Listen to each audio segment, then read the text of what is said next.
Hi guys, and whether you're just stopping by or you're returning, welcome. I'm Ryden and I have no reason to do this video other than the fact that I want to talk about adult industry stuff and I can't do it on TikTok because these kids on there. So, I want to obviously disclaimer, adult subjects will be spoken about here, sex-related subjects will be spoken about here. So, skedaddle if you don't want to hear that.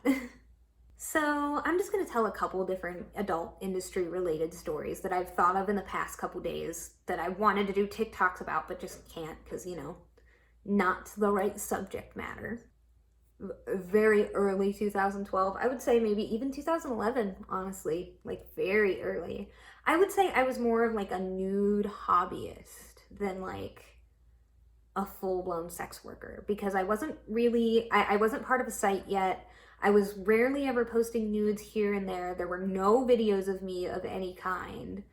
And like, I had only made money like maybe like $5 to $15 off of nudes a couple times.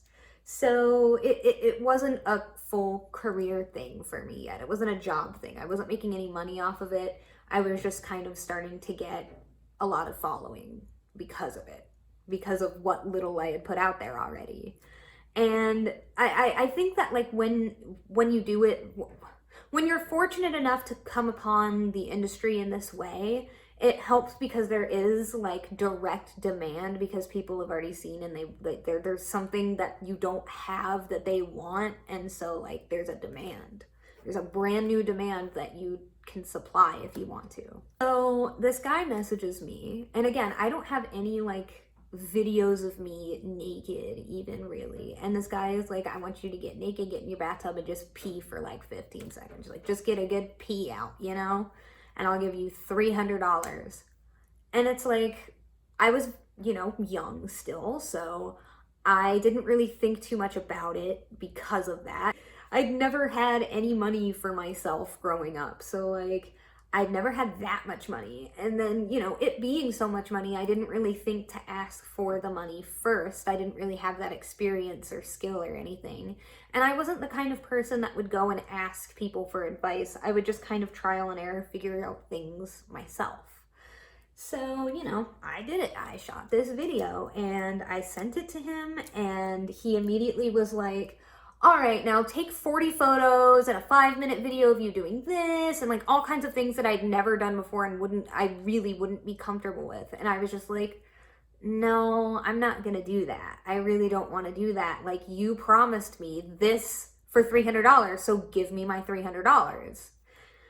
He replied, and in return, he offered, give me the content, there's no money on the table now, and I'm gonna leak this video and send it to your family.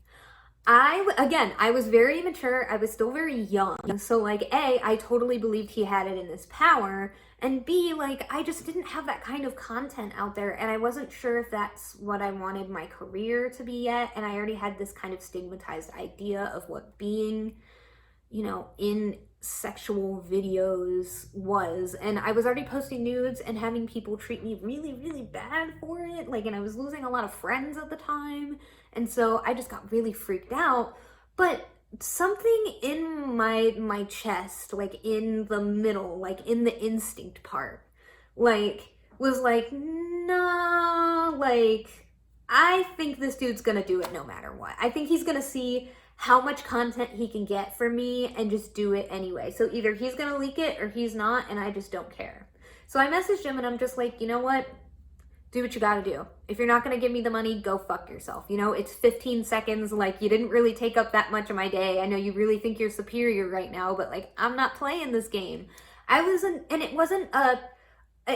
didn't come from a level of knowledge. It did come from a level of naiveness and like headstrongness, but it definitely didn't come from a place of knowledge. It was more so instinctual.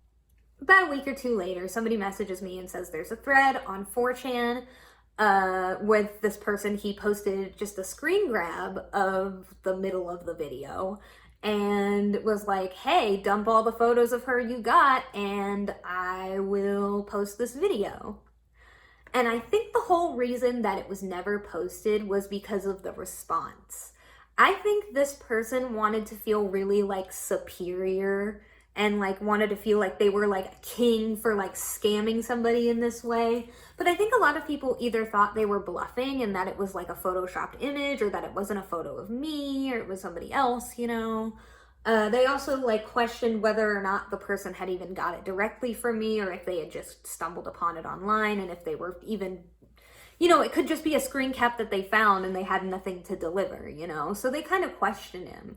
And I think it kind of like made him cross his arms like, well, I did this, so it's just mine. So 7 years in the industry, as far as I know, like nothing ever came of that. And at this point, it's just kind of like, if it came out now, I have like, what, there's like 3 other videos of me out there peeing that I put out there myself. So like, whatever, you know? That's the industry. You get into it, you're in it, and like nothing really matters anymore as long as you're not doing anything to harm somebody else. At this point, if you leaked the pee-pee video, it would give me some vintage content to put on my website, so whatever. But that was a situation where like I was really naive, and I don't feel bad about my choices at the time, and I don't like feel like I wished I would have done anything differently, because there's no way I possibly could have known. Whereas this next story is a little scarier, and again, I never blame the victim in these situations, and I've always thought that people who like blame the entertainer who gets scammed or blackmailed or whatever are kind of dickheads. But this is more of a story where it's like I look back and it's like, I could have totally avoided this if I would have just thought things through a little more. So this was in 2014 when I was living in my first apartment out of state. I had a tenuous, decent relationship with our land people. They were cool, like relaxed people, but at the same time, it was also because of the fact that the apartment complex wasn't so great. Like there was a bunch of stuff that happened that like I didn't even post about, but a lot of people who were following me at that time know that that was a fucking nightmare. But at the time at this time it wasn't that bad. And I think a lot of the reasons that this didn't come out worse was because they were cool. I don't even know if somebody came and knocked on our door. It was still such a scary situation that I only really remember being in the management office and going back to my apartment afterwards. But management staff comes up to us with this big stack of paper and is like, hey, this was mailed to our office. We need to come talk to you. We go down the office, I sit in front of this dude, management dude. He sets it down and shows me that it's my Tumblr, my Twitter, like my Instagram, all of my clip sites, every single video I had, like just screen caps upon screen caps upon screen caps. And they're like, we didn't know you were operating this out of that apartment. And like somebody sent us this with a big long letter saying that like you were talking bad about our apartment complex, which like we kind of were, but they knew that the apartment kind of sucked at the time. So, you know, they didn't really say much about it other than like, take this stuff down, you know, like take down the things you said about us. And then like, you know, we don't really care. I was really, really lucky. It could have gone so much worse. They could have evicted me, and they didn't. And it has part to do with the fact that it was a sucky apartment and they wanted to keep me in my lease because they knew that if they dissolved my lease and kicked me out, that was just going to be more ammo against them probably. But it was so cool of them that they were so cool about it. Like they never brought it up again, you know. And looking back now, I know exactly how it happened, or at least this is what I can devise. Around the same time, I posted a selfie of myself in my coat getting in the car, and my apartment was visible and some of the numbers of the address were visible. So somebody went and searched that, and they knew the town that I lived in, and it was a really, really small town. So it wasn't that hard for them to find the building, and they didn't really need to find my apartment. They just needed to find the leasing office. And it's like, that person could have gone further and shown up, and like, my leasing office was on the floor lower to the apartment that I lived in, and there were only 4 apartments on each floor. So that person just could have came in there and gone berserk, and like it would have been really bad, you know. Any person could have. Like, either way, like it was an evil messed up thing to do, and I'm very lucky that I didn't get evicted.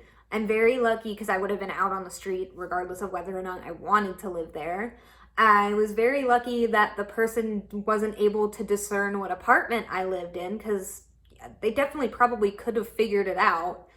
Like they could have stalked me and watched until they saw what apartment I went in and then, you know, murdered me. And I actually got to thinking of this recently because I've seen so many TikToks of people like buying things online and inadvertently posting their address, whether they're like videoing like the package or like the order screen or whatever, like inadvertently giving away a bunch of personal information, and me just being like, I can't let this happen. Why is this happening? Thankfully, people usually figure it out and delete the TikToks and make different ones. Yeah, I think that about does it for these two blackmailing stories. And I guess the moral of the story is awareness. Think about things before you do them. Think about things before you post them. Think about things before you send them. Always be secure. Always, like, you have to make sure that you have all your bases covered so that you're always, you know, safe and secure, which isn't really that hard. As long as you don't make silly mistakes like me. And I mean some other people, but me. I'm dumb. I make mistakes all the time, so whatever. I think that about wraps this up for this video. Did you guys like it? Did you guys not like it? Do you guys have any questions that you've never heard answered about adult industry stuff before? Comment it, you know, why not? I mean, I got the comment section open now. Let's fucking do it. Be sure to check out my other videos, subscribe and turn on the notifications, and I hope you guys have a great day. Bye!